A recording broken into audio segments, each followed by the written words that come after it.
Good morning, everyone. Bienvenue à Toulouse.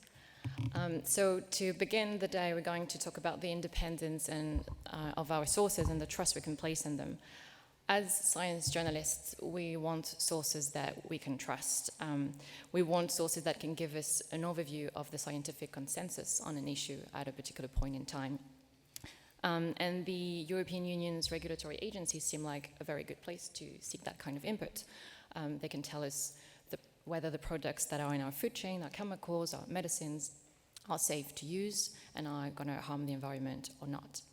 But sometimes scientists disagree with each other. Sometimes different agencies also have different views on the same problem. And so that leaves us with some questions as science journalists. Do we trust what we see? How do we question what we find? And also, as several controversies have shown recently, sometimes NGOs and industry disagree with the results that the agencies put out. Behind me on the screen, you'll see very, very small samples of headlines that have covered the work of the European Union's agencies. So several relate to food, some relate to chemicals, and that's extremely small samples. Just EFSA alone, the European Food Safety Authority, about 10,000 articles a year are published related to the work of the agency. So I'm guessing a lot of you in this room have reported about the work of the agencies.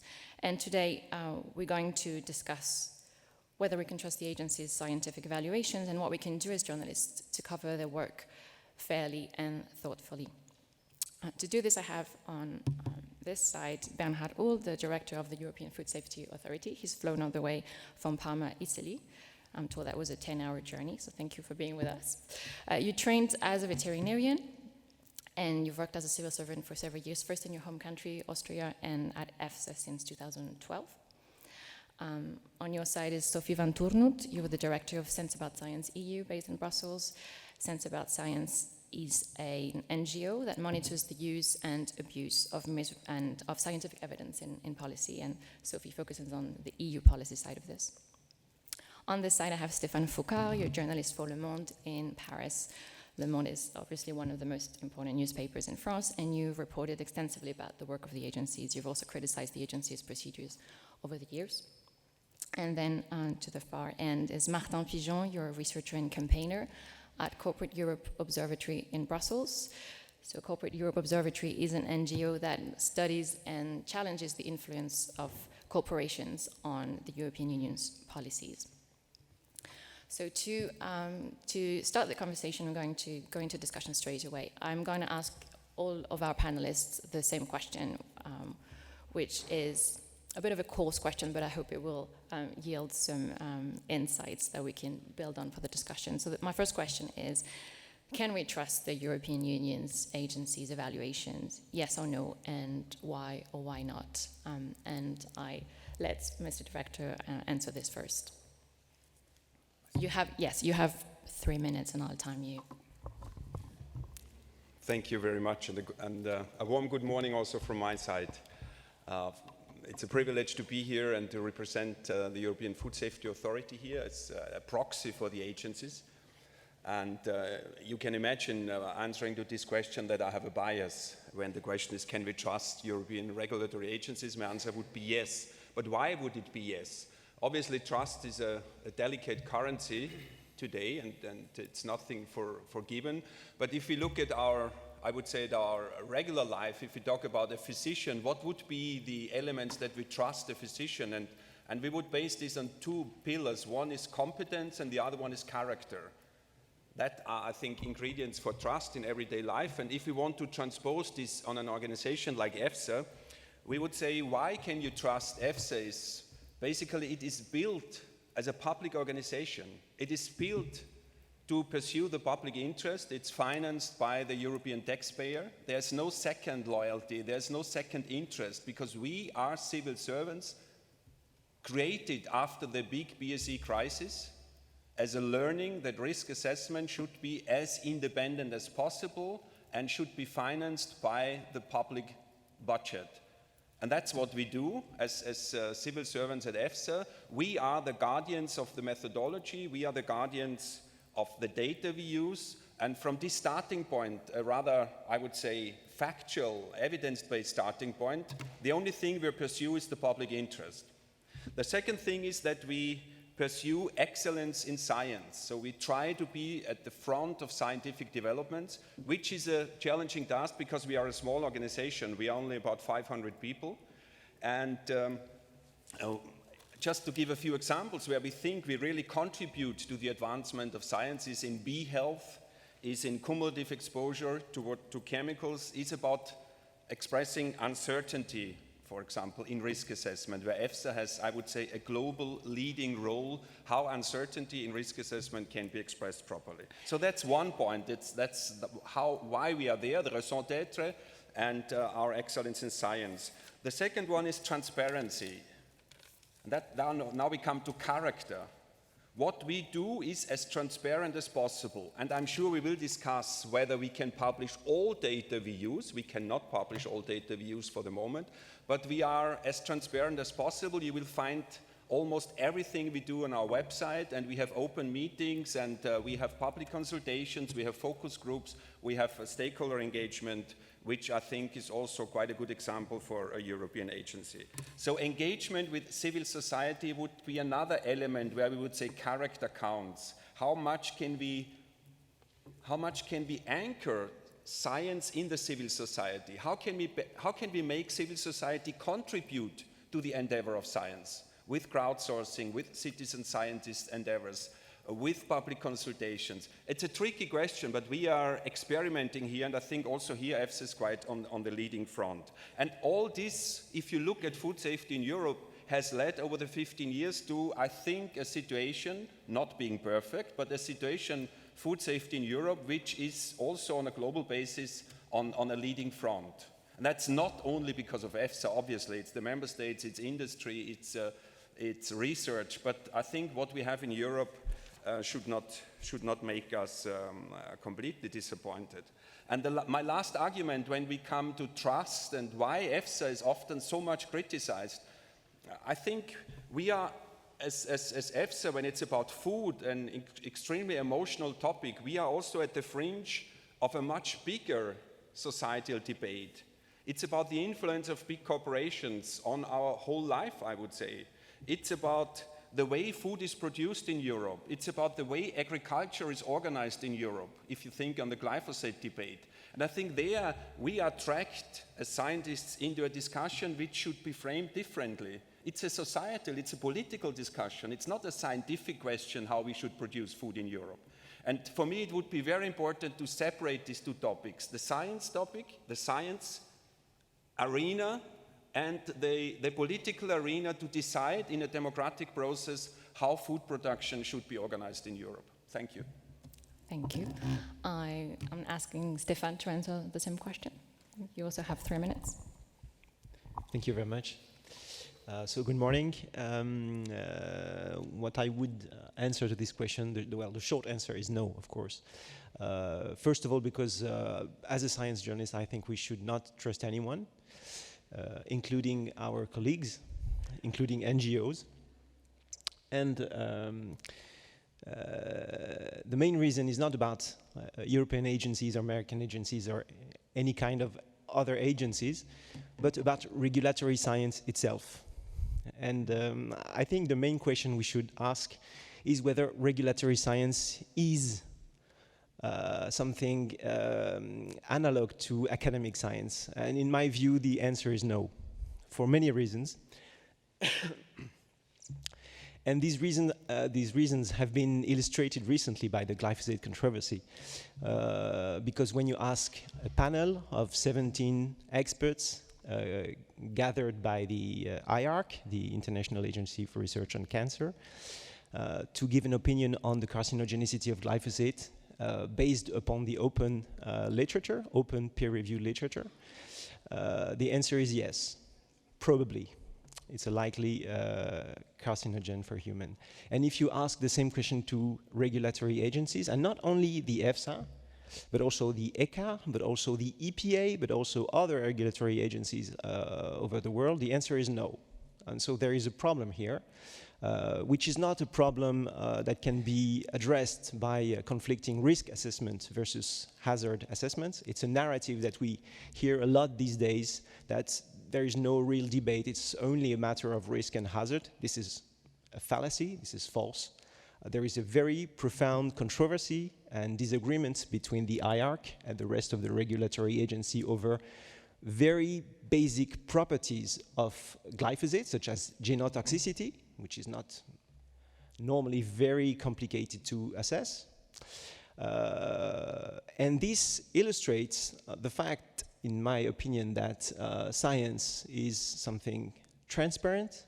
You can read all the studies, or at least the results of all studies considered by the IARC working group on glyphosate, but you're not allowed to see the regulatory studies funded by the industry used by regulatory agencies. On one hand, you have the names of all the 17 experts who gave their opinion. They put their name on the document, on the opinion. It's a very strong commitment for a scientist. And on the other hand, you have very large processes undertook by many different corps and agencies, such as the BFR and the EFSA, the ECHA, where no one takes the responsibility at the end of the process for the outcome. So these are very fundamental and basic differences between regulatory science and academic science. And I think, as science journalists, our trust should go at first to academic science.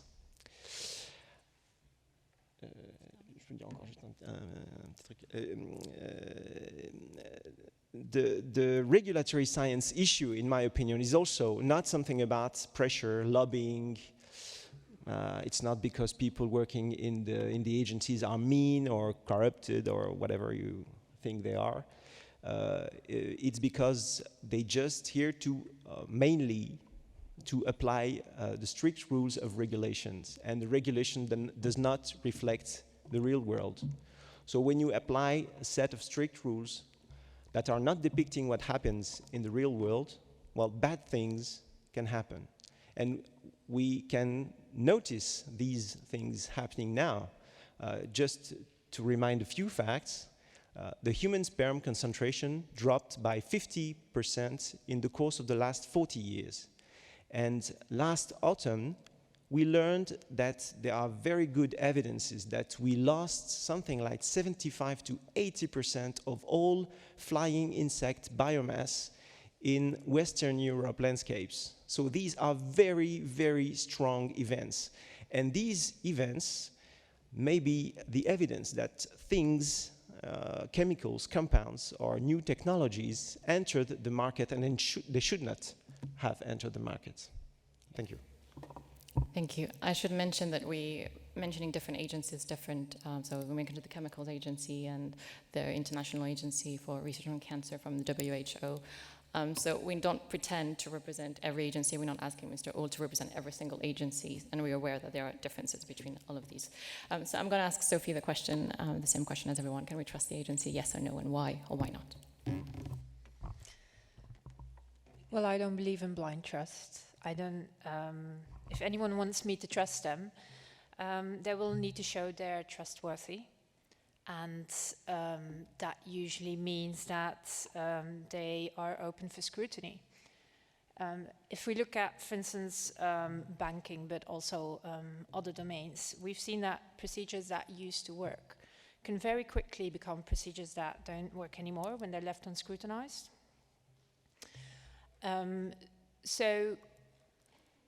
So I think, yes, we might trust the agencies, but only if we know very well and if we get an opportunity to scrutinize what they do and how they do it.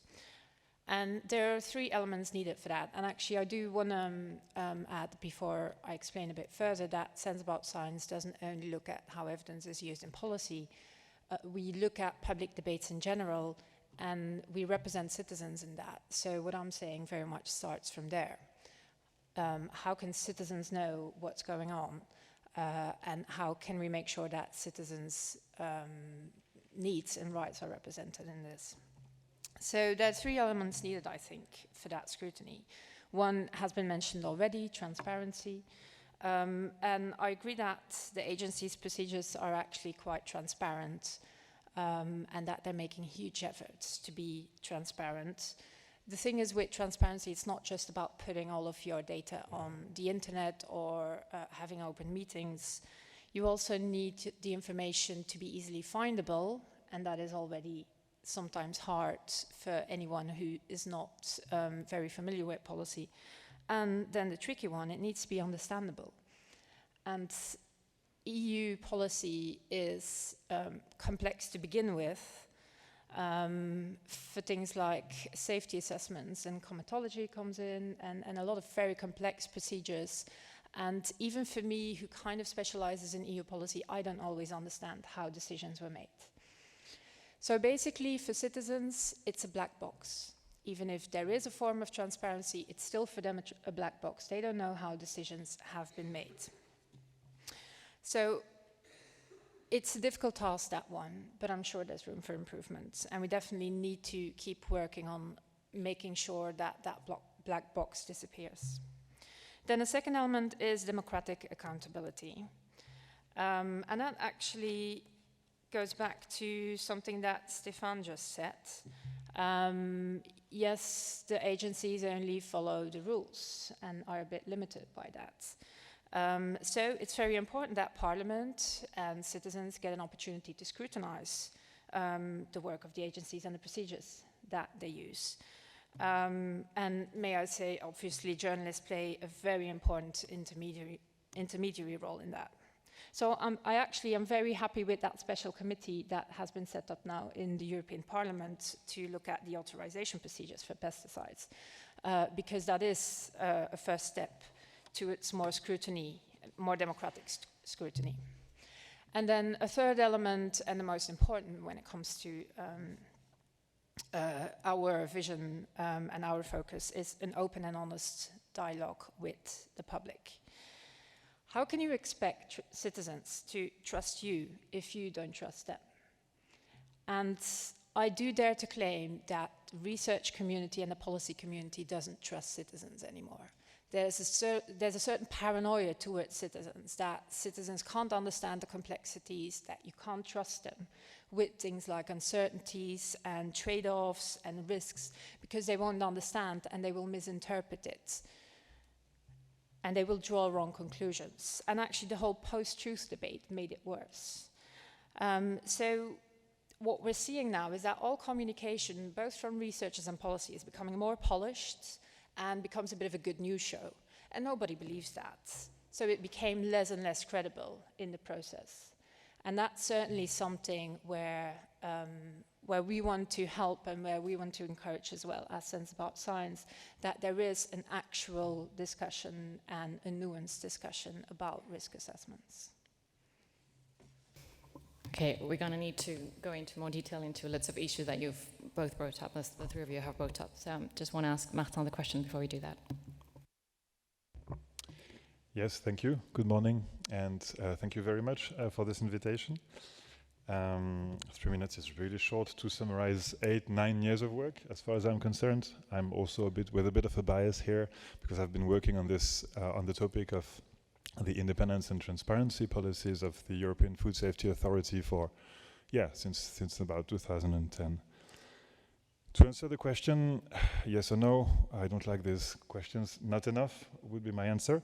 And it's a shame, because we knew we would need to. EFSA's motto is trusted science for safe food. That's a very ambitious motto. Is EFSA doing trusted science to achieve that? No, and I'm going to repeat what Stéphane said there. And that actually is probably one of the reasons why it so often comes under criticism, because this motto is a description of what the agency would need and want to do, but it's not what it's doing. EFSA is an administration which must implement regulatory processes defined by law, and not by itself even. And these processes simply do not match the generally accepted definition of scientific research, which is free inquiry checked by cross-examination. 3 elements for that, at least. First of all, the questions the agency has to answer are not defined by itself, but by a political body most of the time, which is the European Commission. The majority of the data it uses, and Mr. Hall already mentioned that, is confidential and provided by the companies whose products it needs to assess. That's a major flaw. And it is scandalously under-resourced as well. And because of that, it has to rely on unpaid work by the members of its scientific panels. Free expertise, anyone? I mean, being a panel member is serious work. You're talking about somewhere between 60 and 80 days full-time a year, more or less. That's why. So at CEO, we have abundantly documented the financial conflicts of interest of those panel members. And I will get back to that in the discussion, perhaps. What I want to say is that the situation is really bad because almost every time you have a very controversial opinion by the agency, what journalists do is that they call, well, me and others, and they look at the composition of the panel, and most often they will find 1, 2 more people with a financial conflict of interest. And then you have a story, the beginning of the story at least, and it's a running and a permanent, reputation disaster for the agency. I would like to try to summarize all the disagreement that we have with the agency on this. EFSA defends its current independence policy because it argues it needs to achieve a balance between competence and independence, especially when it comes to research funding. And we consider that given EFSA's role to protect public health and the environment, independence from regulated industries should be a non-negotiable part of the competence needed. 2 more observations. First of all, EFSA is operating in a political environment where independent public research itself is under very strong pressure. That reduces the pool of available independent experts. An important indent that I want to make, because listening to me you might think that I consider that everything EFSA does is bad, and that's not the case at all. There are good people working at EFSA, particularly among officials. Less so among panels, and that's also an opinion that I hear with the scientists that I sometimes work with. And a last point, which also Stéphane mentioned already, but that's really, really important, and I would like to strongly encourage you to look more into this, which is that the risk assessment methodologies that the agency uses and the data quality standards that it uses are typically derived from international standards of regulatory toxicology. And most of those are defined within institutions such as the OECD, whose remit is not food safety. It is economic and world trade development. And influencing these methodologies is an essential part of industry's lobbying, and one that is very difficult to comprehend because it is very technical. I must say this is a permanent dead angle in my work on these issues, and it's very frustrating. But simply, I am not a regulatory toxicologist. I'm not competent, and also the OECD is a very opaque institution, so it's very difficult to investigate these things. So please do, please, because these standards for regulatory toxicology, they are the rules of the game. This is where industry is spending the most efforts in terms of lobbying. As a conclusion, most of these problems are beyond the agency's power to change. And that is a question for the regulator. And as we speak, there is a proposal on the table by the European Commission to change a few elements in what EFSA does, in particular as far as data transparency is concerned. In my opinion, it's extremely insufficient, but step by step. And so perhaps we can have in any case, I strongly encourage you to pay attention to this in the coming 6 months. Thank you. Thank you. I'm going to give you an opportunity to respond to some of this, not every point that has been mentioned, but I'd like to ask you about Stéphane's assertion that what you do is essentially not science. It's a form of science called regulatory science, but it does not respond to the same rules as academic science. Yes, thank you very much, and thanks for the arguments you have brought forward. I try not to get in a defensive position, because that That would not sound good, no, and it would not look good, because out of the 4,000 opinions that EFSA has produced over the last 15 years, maybe 10 are controversial. So to put it in the right perspective, they are important. They carry political charged topics like glyphosate, bisphenol A, aspartame, but 3,990 are good, apparently accepted science that helps decision making on the European level, that protects consumers, environment, and animals. However, when we talk about regulatory science, what is meant is science for regulatory purposes. And obviously this follows rules. And these rules have been set up by, let's say, democratic organizations like the European Parliament. So if the society thinks that these rules, let's say on the assessment of pesticides, which come from 2009, are no longer adequate to mirror the societal need, the rules should be changed. But it's a bit bizarre for me to accuse EFSA to follow rules that have been set up by the Parliament. Of course we follow these rules. We are civil servants of the European Union. So I think this is not a good discussion about EFSA, it's about a discussion, do we have the right rules in Europe and maybe globally, but these rules are made by democratically legitimized organs like the Parliament. So there I would say we have to have another debate. When it comes about differences, for example, you mentioned very strongly the difference we had on the hazard assessment. I'm not going into risk assessment on glyphosate. I think we also should be aware that the International Agency for Research on Cancer, when it came on to the question of carcinogenicity in mammals, which is one of the key points in the controversy, they only accepted 7 studies to be valid. 7 out of maybe 20 or 25. And all 7 were funded by industry. So the funding as such doesn't seem to be the main differentiator between good and bad science, even for IARC.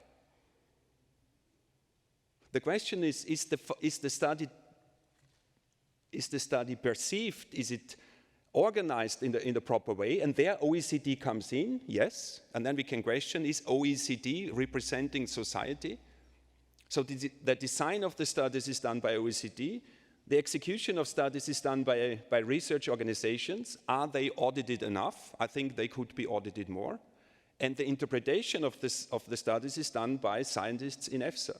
So also here I would say it's not as black and white, and I would like to go, but maybe not now, because otherwise I would monopolize the discussion, more into this question, the good independent academic science, I don't believe in that, and the bad biased industry science. Obviously industry has an interest, of course, and this has to be controlled.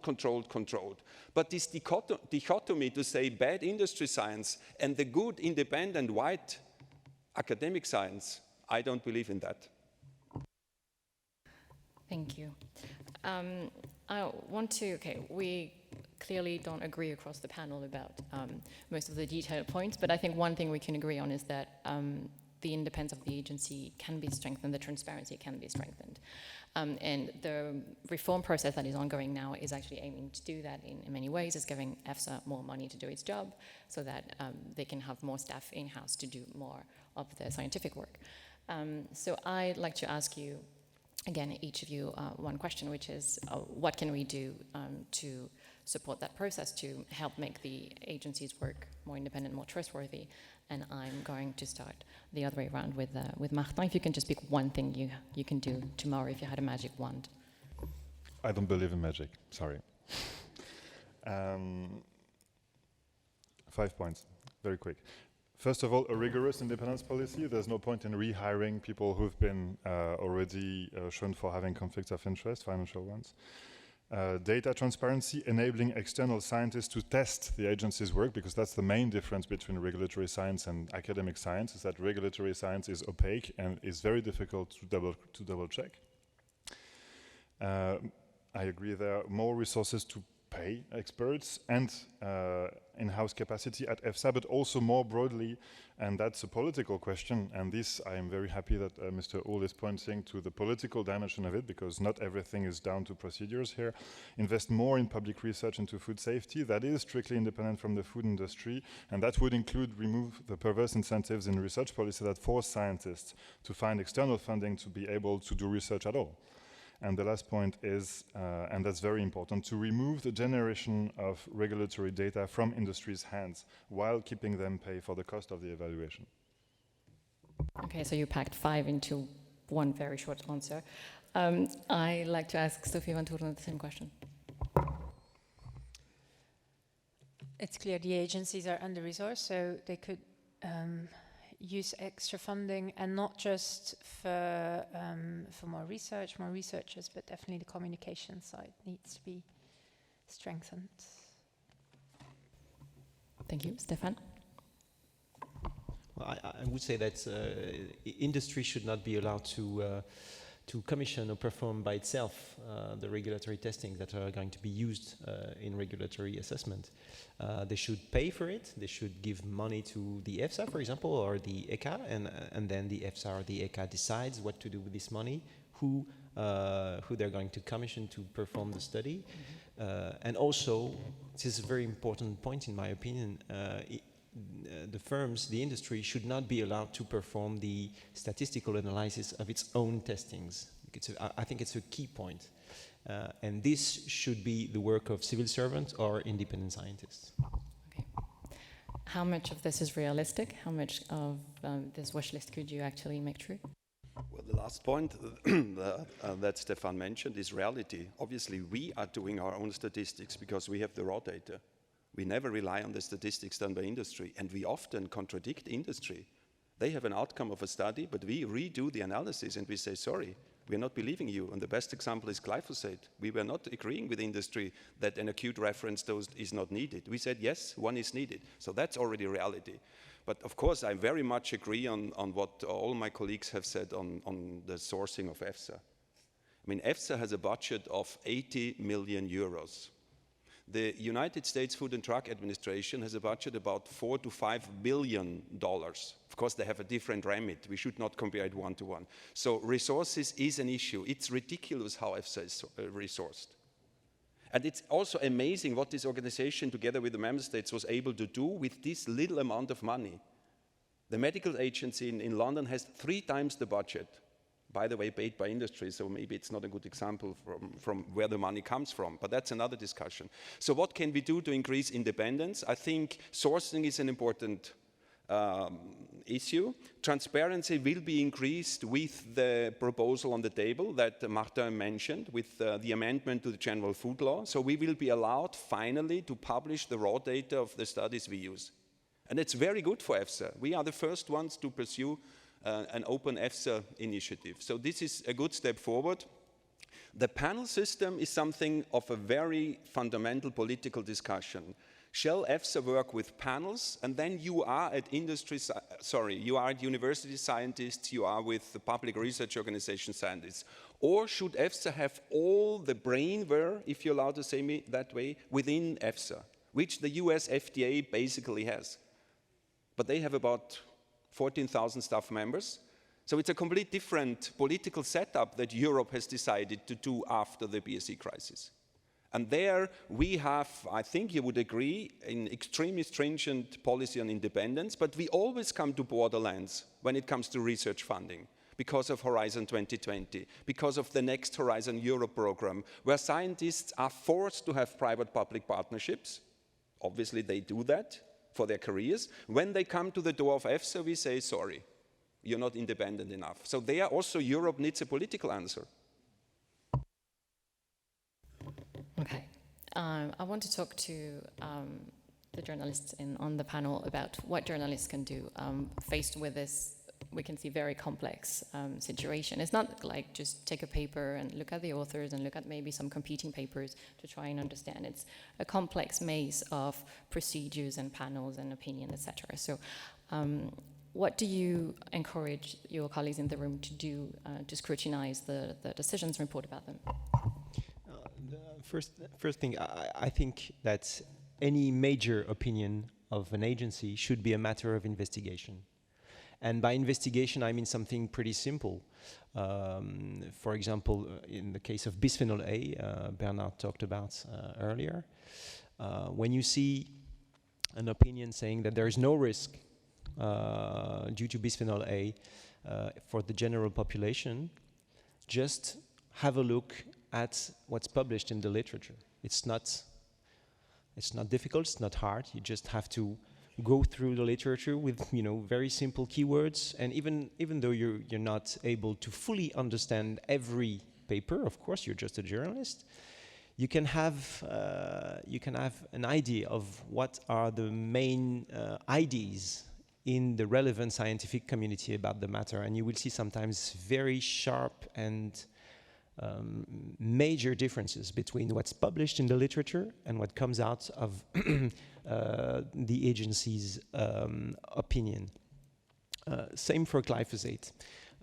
For glyphosate, most of the published scientific studies say that it has a potential for genotoxicity, most of them. And we, at Le Monde, we were very annoyed by this controversy, and we tried to figure out how we could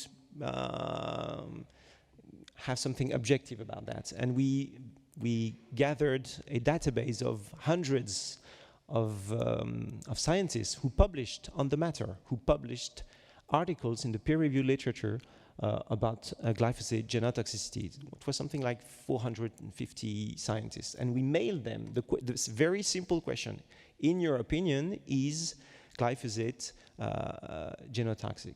So we didn't have enough answers to run a story, but most of what we got was to say that yes, glyphosate is genotoxic. So I think we should not copy-paste press releases from the EFSA or from any other agency. We shouldn't take that for granted for a scientific consensus. I think you can have regulatory consensuses that are not scientific consensus. Okay, I want to ask also the rest of the panel. You're not journalists, but you have a different toolbox, and you're also readers and listeners. So I'm interested in what your wish journalist did. What my feeling sometimes is that journalists don't always show all the different sides of the debate. For instance, in something like the glyphosate in Belgian media, well, Flemish media, I'm Flemish, I always see quotes from the same European parliamentarian who's from one side of the debate, from the Greens, and he has very valid points, but I want to see the counterpoints as well, and I just never see them. So talk to more than just the usual suspects who you tend to talk to in any specific debate. And then a second element is talk to citizens. We've seen, again, this idea of citizens who are not interested in the evidence. That is not what we see. We think that's simply not true. We see loads of citizens who are interested, who want to know, because these decisions will have a high impact on their lives. And they do want to know about science and evidence behind it. And in fact, last year, we've brought 16 citizens to the European Parliament to bring that statement. We think evidence matters and should be used in policy. And, they were very diverse. It was like a Dutch farmer and a Bulgarian surfer and a German environmentalist, so all over the spectrum. And each of these said, we do care about evidence and we want to know about it. So journalists should seek out these people as well, these citizens, because they will inspire other people like them. Oh, perhaps we should have a closer look at science, and perhaps we should look more at the nuance and don't just take a polarized view on this. Martin, is there anything you'd like to see from us? Yes, a lot. But to try to summarize, first of all, and I have to declare my own condition here, I'm a mix between a researcher producing information and a campaigner. That is, I am a political operator as well. I am an activist in many ways. And so I come to this discussion with an agenda, that's clear. And my agenda is to try to monitor and counter industry's lobbying in all these issues. And what I see is that you, in particular, science journalists, are a key target for them. because as science journalists, you're more rigorous than others perhaps, and you can use the moral authority of science as well, which industry really loves to use actually. But words are trapped in this debate because, for example, to use a popular example, because we've mentioned it already, about glyphosate, for example, the key argument of the pesticides industry has always been that we need to defend the current regulatory system that is science-based, and let's keep all these, political interventions away. It's quite clever from them to say that, because first of all, they've had themselves a very hefty hand at doing political work to create loopholes in the way that pesticides are evaluated in Europe at the moment, and not only to create these loopholes, but to keep them open. I mean, the way pesticides are evaluated at the moment in Europe is a joke, I'm sorry, and a bad one, because we're paying the price of it. And also, because they pretend to side with science while undermining it very actively at the same time. It's also a way to keep them, politics and politicians at bay. And so that's the first point I would like you to realize perhaps more, is that you are a key target for them. And so it's really, and whenever you're flattered because you're objective, because you're science-based and all of that, it plays into a political game actually. Sorry, Martin, can you clarify? You mean that you're flattered by the industry? That you mean that the industry actively? So that's the lobbying thing. When you want to convince someone, the usual way is, the cliche way is to pay a trip to a luxury island, but it's not the way it works. The way it works is to use the values that are established in one's field. And for example, to kind of influence a scientist or a science journalist, the best way is to flatter his objectivity, how rigorous he is, how away from politics he is. And it's something you've seen happen, you've studied, or it's happening all the time. It's an argument that you hear all the time used by industry lobbyists, is that because for them, the more technical the discussion, the better for them, because this is a discussion they can control. The moment starts to become political, more people can intervene into the debate, and this is not something they can control as easily. And so that's the reason why they really try to keep the things technical as possible. Also because they have the resources that very few others have, to be involved in these very technical debates. The other points also that I would like to say, because I've published a lot of information about conflicts of interest, and my problem with a lot of the media coverage on this is that they like to cover these issues by using the corruption frame, and it's not correct. It's not the same thing. When you write about independence and transparency issues, these concepts are political tools. They're not moral values. And it's very important to make the difference. Transparency is not good per se. To think about the right to privacy, for example. We have, also, it is not because a scientist has a financial conflict of interest that this person is necessarily, morally questionable, correct, or intellectually dishonest. It might be the case, actually, but the two issues are different. In my opinion, someone in a conflict of interest situation is simply someone who's been badly recruited, and therefore the responsibility for this lies in the recruiter. That's just the point. Thanks. We have other sessions on conflicts of interest and independence of journalists, so I don't want to go into too much detail on this and want to give you the floor. You've mentioned that the coverage of EFSA's work is also positive. It's not only controversial. I wanted to see from your side, what you've seen from the major coverage, what do you wish journalists did more or less of? Yeah, thank you very much. I came, as Martin did, also with a clear agenda here. When it's about our relationship with journalists, the keyword is dialogue. And it's not about painting a rosy picture about EFSA. We are not interested in that. It's about scrutiny of our work on what is a fair basis. The coverage of EFSA is about 10,000 articles per year. But we get only about 1,000 questions from journalists per year. So we have a ratio of 1 to 10 where journalists could use secondary information. And we would like to decrease this relationship, this proportion, in the sense of Could we have more dialogue before you publish something? And I think we share here also a common challenge, which is about resources and time pressure. And as we know, at least we think we know, how your business is organized in terms of time pressure, in terms of other constraints and challenges you have, it would, from our point of view, be much better to have a dialogue up front and not to have the dialogue afterwards. So we would really like to invite you to use our media relations team and to use our scientists to get another aspect of our work and not a secondary one. You can talk to the primary authors, so to speak. Could I just have a show of hands of how many of you have reported about the European, well, EFSA or other European agencies?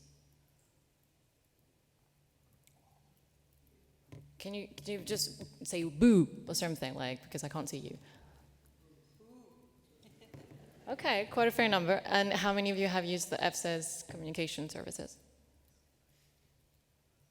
Kind of the same, so they've been pretty diligent.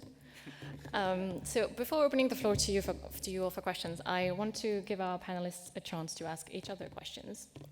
I'm going to start with Sofie Vanthournout. If you can pick, I mean, I hope we're going to have a good mix of speakers here, and then you can pick whoever you want to ask a question to. Yeah, I'm very much intrigued by the idea of conflict of interests and how that interferes with the process.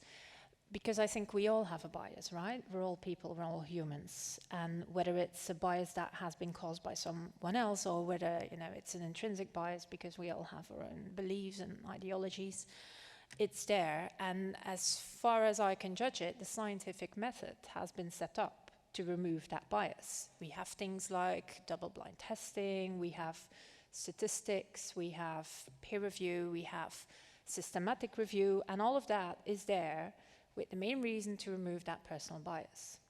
So I think my question would be mainly then to Martin, how do you think that a scientific study can be really neutral, or at least say a grouping of studies? Because I think one study is always a bit tricky, but when you have different studies coming from different angles, can you get real neutral science? That's my question.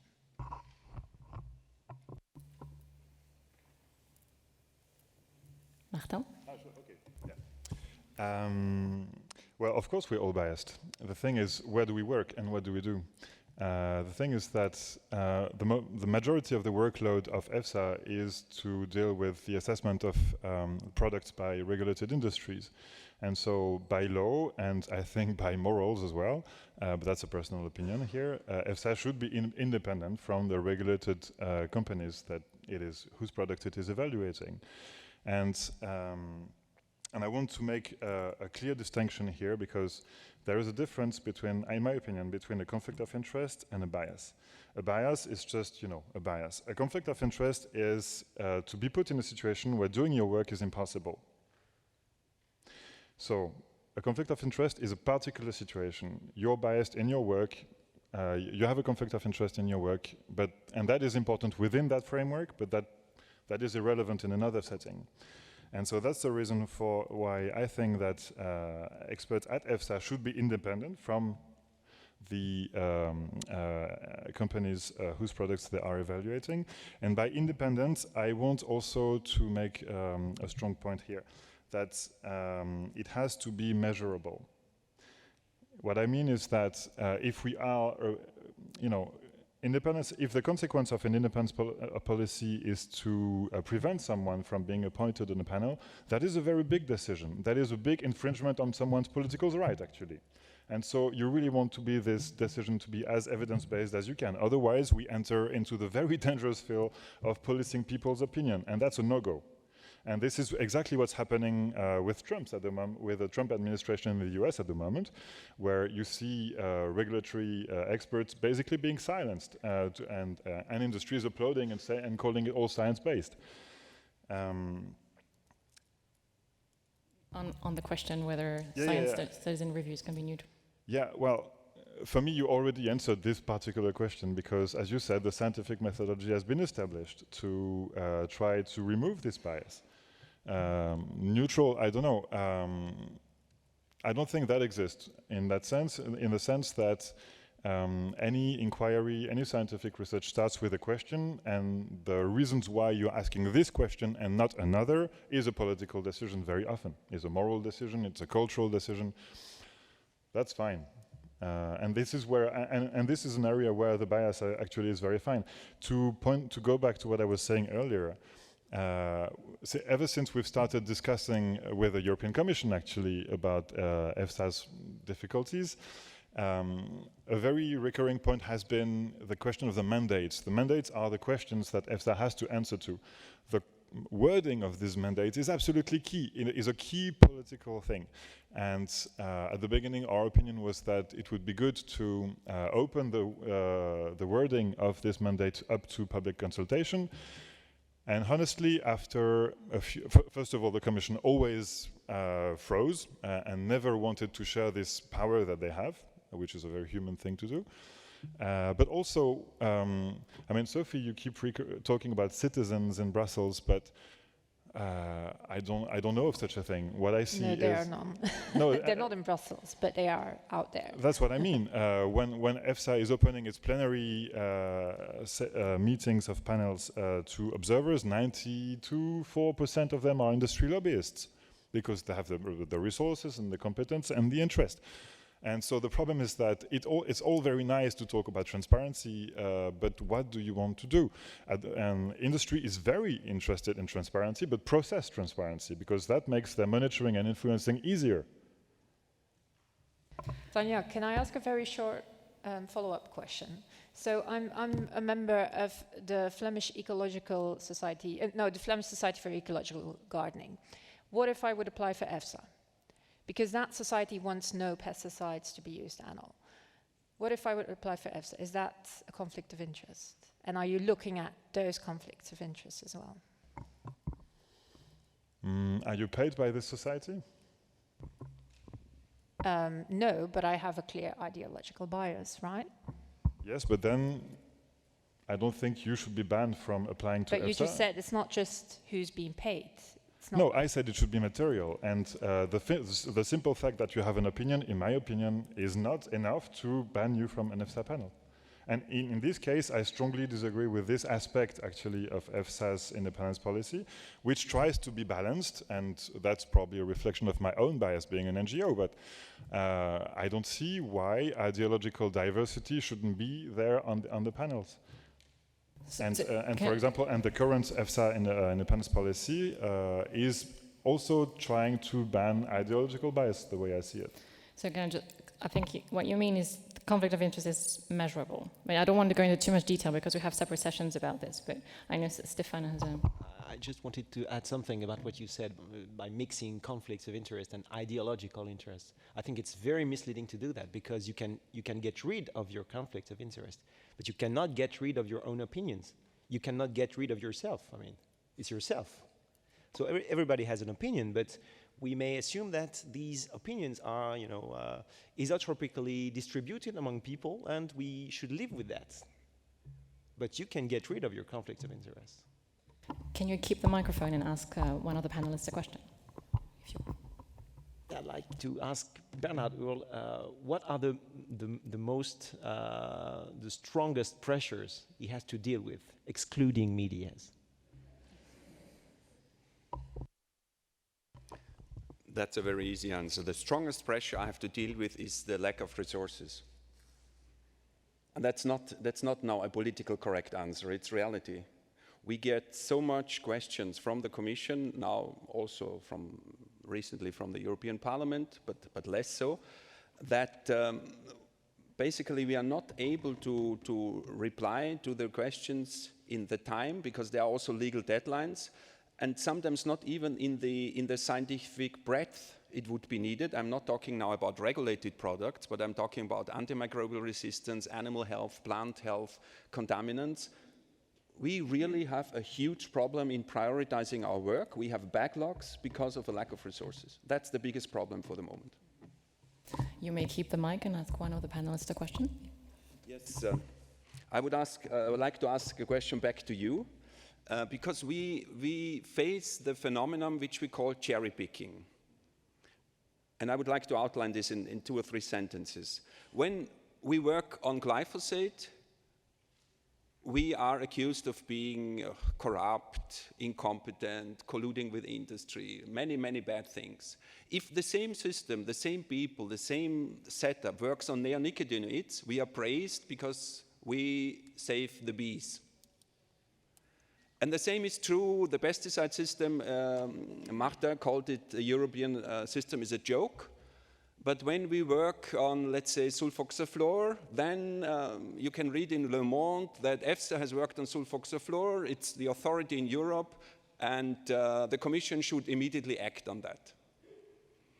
And the same is true when we work on vegetable oils, palm oil, on acrylamide. We read in Le Monde, Commission, work something, the European authority has said acrylamide is a problem, why don't you react?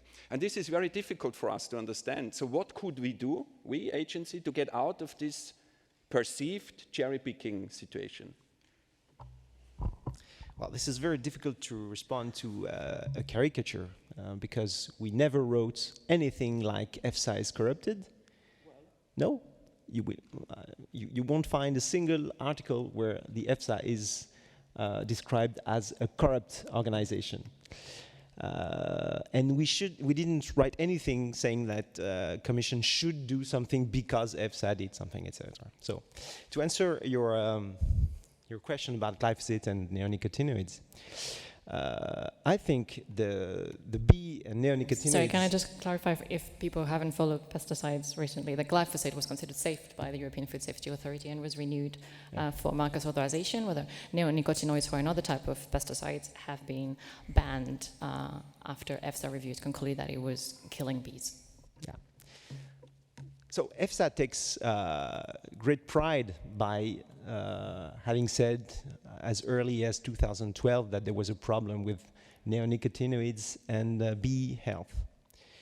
But 10 years earlier, a group of experts in France came to the same conclusion. No one noticed. And again, 10 years earlier, French beekeepers said that there was a problem with these compounds because they abruptly saw their colony collapsing. No one paid attention. So what EFSA did on the neonicotinoids, it's not a victory of regulatory science. It's the proof of a disaster because it comes with 20 years. It's too late. I mean, we don't have insects anymore. I mean, if we have to wait for the catastrophe to act and say that insecticides are bad for insects, well, do we really need regulatory science? Do we really need regulatory agencies? So it's not about cherry picking, it's about having a critical view on expertise, and I think journalists are entitled to do so. Have you all asked each other a question? No. Go ahead. It's difficult to choose which one, but well, Sofie, since you asked me a question, I thought I would return the favor. And to be clear, I tend to disagree with a lot of what Science About Science does, but that's not necessarily the point. But just to inform you about where this question comes from. There is something that Science About Science does that we support, actually, which is called the All Trials campaign, and we're part of that, and which is a no-brainer, which is to ask for the systematic publication of clinical trials data. And we've asked to Science About Science for 5-6 years now why they didn't do the same and come and help us with pesticides data and food safety data. Because it's the same issue, really, is do you enable cross-examination of the work of a regulatory agency or not? And the answer has never come in another way than, well, it's not really necessary. Actually, the pesticides industry is already doing more than what they should already do legally.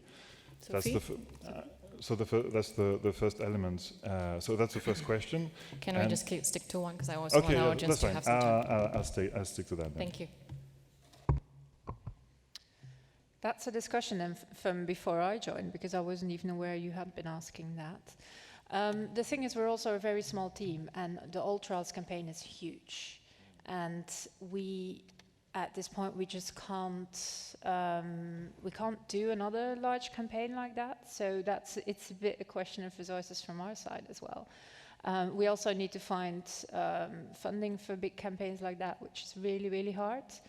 And actually now we are focusing on that, on the post-truth debate and that idea of a public which is ignorant and which doesn't care about the experts. So it's not so much a hard no, I think. It's just that, yeah, we have to focus, and we've chosen not to focus on that one for now. But in the future, if we do see a problem, there's no real reason why we wouldn't. So I think one thing we do all share is that we all need more money. You to do a campaign, you to do more science in-house, and you to do more investigations, and for scientists to get rid of the conflicts of interest. So I want to open the floor to all of you. Where do we have roving mics? Do we have roving mics? Oh no, you have mics on your tables, okay. I'll take 3, so you're here, and I saw one over there. Is this working? Hi, Christy Oshwanan from 538. I wrote a story, I guess it was last year, I can't even remember now, about a concept called sound science. I'll put those in air quotes. It's a concept that was developed by the tobacco industry, actually, but it's something that's being used a lot. The idea is, it's basically a way of exploiting uncertainty, which is inherent in science and inherent in good science, and using that in order to sort of push back regulations, because we're not sure enough, and we need to have things based on sound science. But my story was also about a move now in the US, which I guess is happening at the EPA under now departed Scott Pruitt, to require sound science in their regulatory decisions. And basically it's a way of making very stringent rules about what kind of evidence can be used. And so I just wanted to bring this up and ask whether there's an equivalent here in Europe. I haven't done much reporting on the European regulatory system, but wondering, one of the panelists, I think it was Bernhard, had said that there needs to be a separation between the scientific questions and the political questions.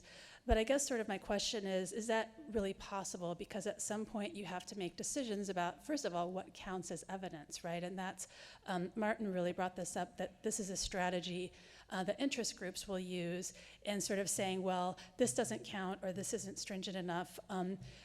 Then my second part is this idea of transparency is also being used to sort of being weaponized to undermine science. And just wanted to get the panelists' comments on sort of how this is happening in Europe. Okay, thank you. We'll take another one here. Sabine Louette, CEO of SciencePod, a digital publishing agency focused on science. I've been following this very closely when I was editing Euroscientist magazine, and we discussed at length the fact that there was a big black box out there in Brussels when it came to making those regulatory decisions.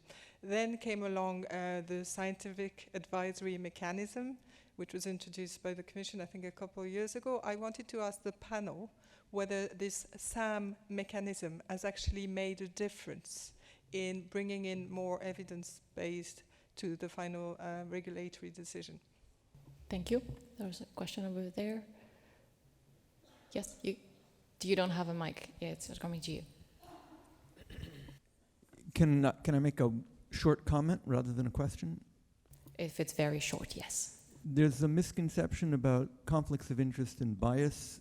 For those interested, if you Google Mark Rodwin attempts to redefine conflicts of interest, I have a recent article that addresses that question. Okay, and we'll talk about this more at length later in the afternoon. Thank you. Okay, so we have 2 questions on sound science. Okay. Yeah, I'll take a few more. Thank you. I hadn't seen you. Thank you for pointing this out. I wanted to ask, you know, probably everybody here knows about Cochrane collaboration. So why not something like that? Because since it is obvious that such a collaboration can exist and can operate, and they are vowed not to be financed by any side, and of course they have this problem, garbage in and garbage out. We know this, that this problem is there, but at least they can do some good meta-analysis and things like that and come with some conclusions. And also they have some very good ideas about how to increase the level of accountability and level of studies, and how to have better scientific outcomes. Just like, for example, not comparing one medicament, one tablet with placebo, but comparing it to the previous or another similar medicines. Thank you. Is there another one here? If no, okay. So on sound science, do you have anything to say about sound science? And I think it's interesting that you have a perspective from the US, which is very different. Yeah, thank you very much. I mean, the term sound science has been coined by the tobacco industry, and I think it's very well documented how big tobacco influenced decision-making in the US for decades to prevent FDA to regulate the business. And the books have been written about that, and it's publicly available. And big tobacco bosses have been unwise to bring it even to paper. You can read it, that big tobacco said, we have to manufacture uncertainty. They have said it in company meetings. We have to manufacture uncertainty to prevent FDA from regulating the business. So obviously that's this sound science term we would not use, because it has the taste of tobacco influence. But what you mentioned, what counts on evidence, I think that's obviously a very important question from a scientific point of view, where we also have methodology, how we search, how we find, how we include, exclude, and assess evidence in different strengths of what we call streams of evidence, and how we can combine different streams of evidence, epidemiology, toxicology, into risk assessment. So their methodologies are available. And they are not, I would say, they are not politically set up. They are really set up from a scientific point of view. Okay. On the influence of the SAM mechanism, maybe the people from Brussels can respond, whether it's made a difference to. So to clarify, for those who don't know the mechanism, it's a group of, I think there's 7 advisors now? Yes, 7 advisors who meet up regularly, and the Commission gives them a mission to publish a note on a particular issue.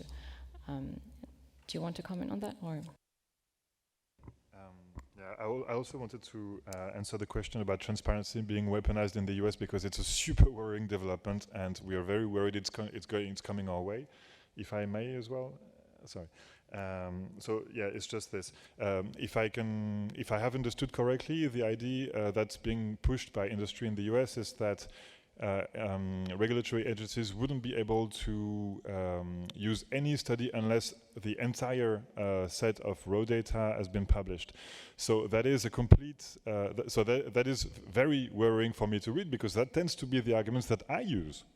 You know, so what the hell? And the idea is that for them, this is particularly applicable to epidemiology, because in epidemiology, because of the law, regulatory agencies simply are not allowed to publish certain types of data sets because of privacy issues, for example. And so for them, that would be a good way to get rid, actually, of a large body of evidence that points to effects that they don't want to see. I've seen that the pesticides industry is trying to frame a bit this debate in the current debate on data transparency as well in the EU, but about this particular file, it's too soon for me to have a set position, simply because the devil is in the detail, and basically I'm still waiting for a legal opinion to tell me whether, where the devil is in the Commission's proposal. And so I cannot answer your question yet, but I will, I hope.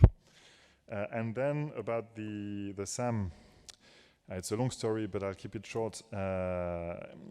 Industry has always wanted to put a chief scientific advisor on top of other regulatory agencies so that they have a fuse, because one person is easier to influence than a collective. They lost the battle about the chief scientific advisor position largely by their own fault, actually. And so I've been quite pleased, I must say, with the beginning of, with the first years of operation of the scientific advice mechanism. For example, the opinion that they published on glyphosate I thought was very interesting, in that they simply tried to explain the difference between the work of EFSA and the work of IARC, not taking position on the conclusions, but simply on what were the methodological differences between the two. I was breathing and dreaming glyphosate at that when they published that, and honestly, I thought they did a really good job in such a political minefield. Sorry. Still, after what seems to be strong interventions by an industry lobby group called the European Risk Forum in Brussels, they have been called now the group of chief scientific advisors. I don't know why. Sounds like, somebody didn't like his defeat and still wanted to have the last word on the wording, at least. But it's, yeah, I mean, another... Has it made a difference to this kind of multiplicity of advice sources? It's hard to say. I would say yes, it has at the beginning, but it cannot contradict. The thing is that it cannot contradict what the agencies are doing, and so it's never allowed itself to do so, as far as I can judge. And I'm not sure it should either. So it is complicated because you're talking about a multiplicity of scientific advice bodies who are all kind of competing to get the ear of the political bodies of the European commissioners. And so again, the devil is in the detail, in the resources, in the tasks, but also, I mean, as far as the SAM is concerned, for me, if there is a problem with that, it comes in the junction that it made with scientific academies. Because these academies have close to no independence policies for some of them. I mean, they're extremely different, but some of them have basically 2.5 staff, I think, and they claim to represent an entire academia from a particular country or even at the European level. So that for me is, points to a very weak institution claiming to have a very big power, and that is by definition a lobbyist dream. So I tend to be very suspicious of that.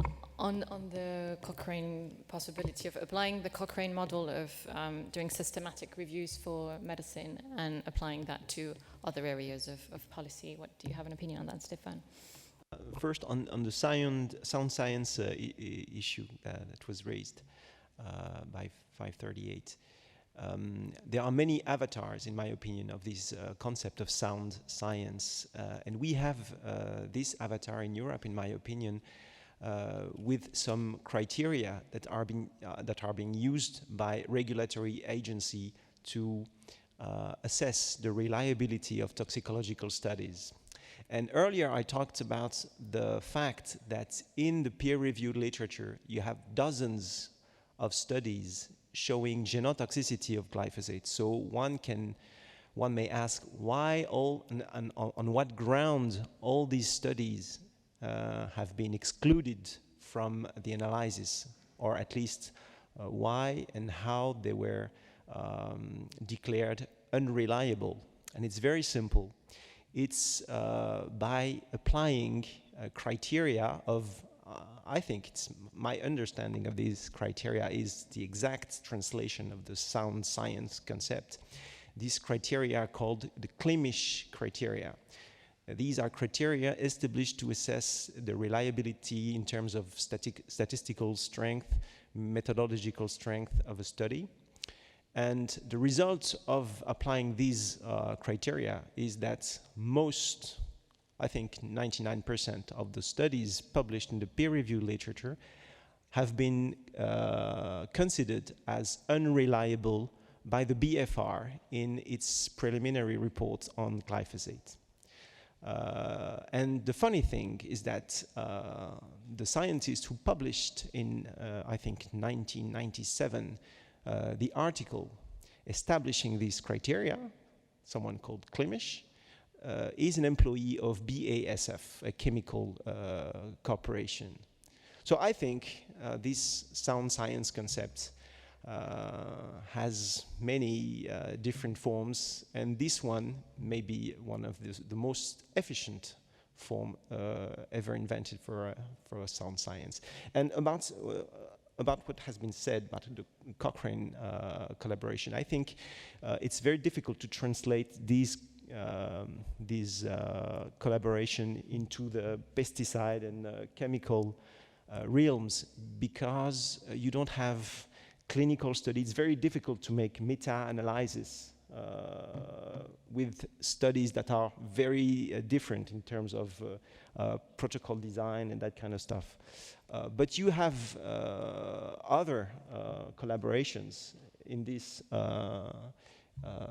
realms that can help you to make an opinion. And for example, the Endocrine Society, it's a learned society that regroups something like 18 or 17,000 scientists and clinicians, all of them specialized in endocrine functions of living organisms. And from time to time, they published a ground review of the relevant literature on the effects of endocrine disrupting chemicals. The last review was published in 2015. It's a very helpful document. It's very easily readable. It's made for us. I mean, even if you're not a scientist, you don't have a PhD, you're able to understand everything in the document. So there are things that can help us to make our opinion. When you have, for example, an opinion published by a regulatory agency, you can have also a counterpoint. Okay. I'd like to take another round of questions. So do you want to comment on any of the issues that have been raised? Yeah, I'd like to comment on the sound science concept. One of the misconceptions I often see in these debates about evidence informing policy is that if we only get the science right, we will know what to do. We will have the solution. And that's simply not the case. So everything like sound science or the narrative, if we have to depoliticize the debates, is all grounded on that. And it's very problematic. Because usually the science will not tell you what to do. It will tell you what the consequences, well, in the best case, it will tell you what the consequences will be of different options and different solutions. But you will always need a political decision, especially in something like risk assessments and risk decisions. The risk assessment can be done scientifically, but the decision is something that society will need to take. We need to have a consensus on how much risk society wants to take in this certain example, and it will be different every time because the context is different. So I would argue to repoliticize scientific debates and to make sure that when we're discussing the science, we are aware of the context, and that might help. So what we see now is that when you have a debate, and definitely in a polarized debate, both sides of the debate will try to spin the science in their direction, and that's where it goes wrong. So by cherry picking, by attacking evidence providers, that is because everybody wants the science to confirm their ideology and their opinion, and we shouldn't even have that need from the start. And that's what's so problematic in these debates. So please, let's have some politics also in these risk decisions. And in our coverage as well, I think. And any more questions? One here. Yes, mic is coming to you. Any other one here?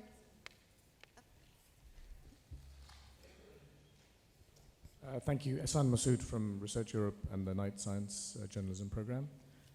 Does the panel have a view about the rise of populist authoritarian governments and parties in Europe, including Brexit, but also what's happening in other parts of Central and Eastern Europe? Does that have an impact on the European ideal of some of the things that you're talking about?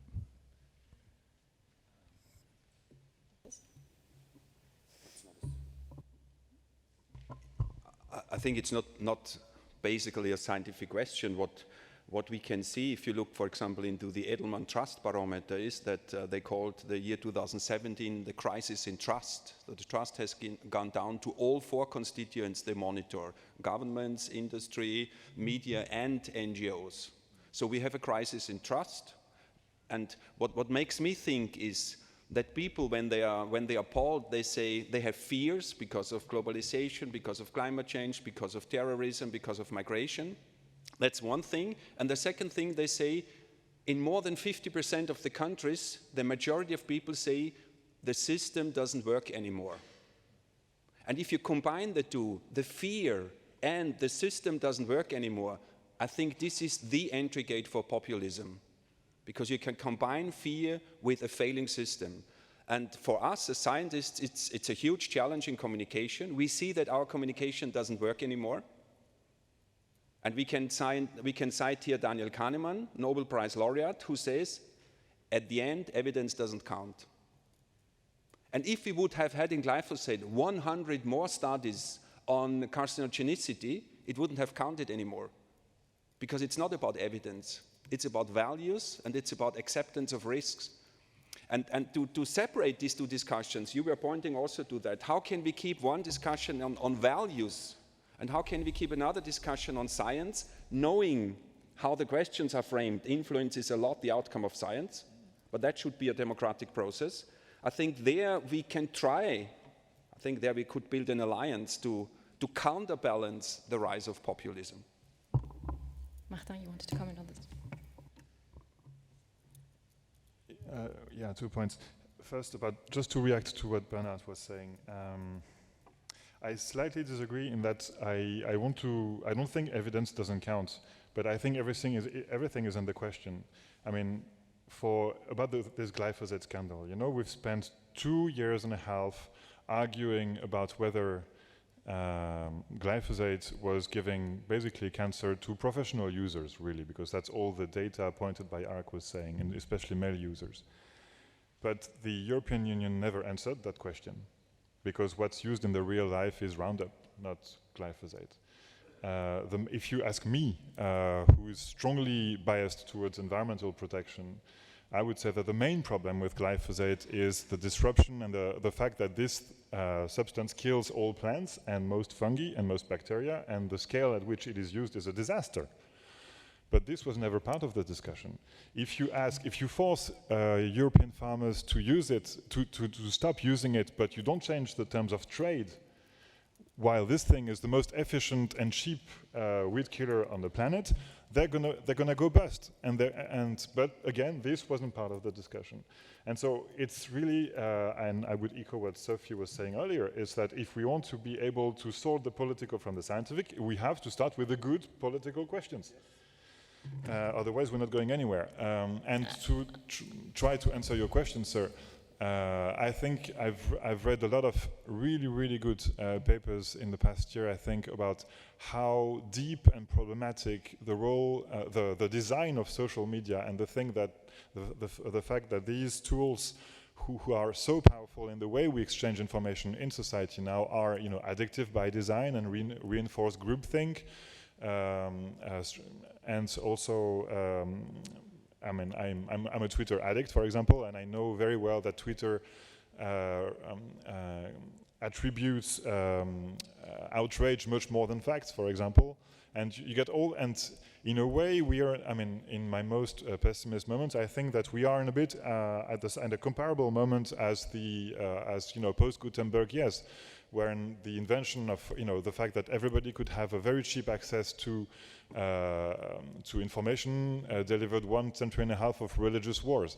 I hope we won't have the same consequences, but I'm very worried, to be honest. Thank you.